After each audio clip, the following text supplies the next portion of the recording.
Di Indonesia ni, mana yang ramai penduduk daripada penduduk Malaysia?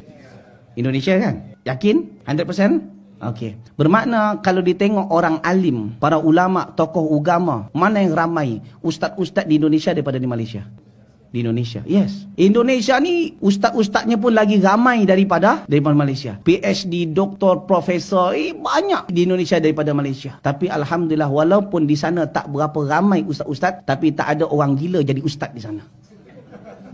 Tak ada orang gila jadi ustaz di sana. Tak ada tokoh agama orang gila. Kalau ada orang-orang yang buat mengarut seperti itu, maka cepat akan pihak berkuasa jabatan agama tangkap orang tersebut supaya tak menjakiti orang-orang. Dan alhamdulillah orang situ pun tak ada yang percaya benda-benda seperti itu. Tapi di sini, wal'iyadzubillah, orang gila boleh ditokohkan. Kalau di sana orang gila bukan ditokohkan, dimasukkan ke rumah penjagaan orang sakit jiwa. Kalau di sini boleh ditokohkan, bahkan jadi penceramah, bahkan dianggap menjadi wali, dan kemudian ramai pula followers. Dikata bongak, nanti marah pula. Tapi nyatanya seperti itu. Kan pelik. Dan jabatan agama tak ada buat tindakan, senyap aja. Kalau di Malaysia tak ada jemaah. Kalau macam tu kena buat tindakan terus. Ni bahaya ni. Kita kena sedar jemaah. Orang Indonesia ni sebenarnya orang hebat-hebat. Ramai yang hebat. Tapi yang hebat ditekan. Yang bodoh ditonjolkan. Jadi akhirnya di mata luar negara, orang Indonesia ni dipandang sebelah mata. Kalau jemaah jarang pergi ke luar negara, jemaah takkan rasa. Tapi bagi orang yang biasa ke luar negara, kadang-kadang ada di antara mereka yang malu mengaku sebagai orang Indonesia. Sebab apa? Dipandang sebelah mata. Kenapa dipandang sebelah mata? Kerana selama ni warganya menonjolkan orang-orang bodoh dan orang gila. Sementara orang hebat, orang pandainya ditekan dan disembunyikan. Boleh faham tak?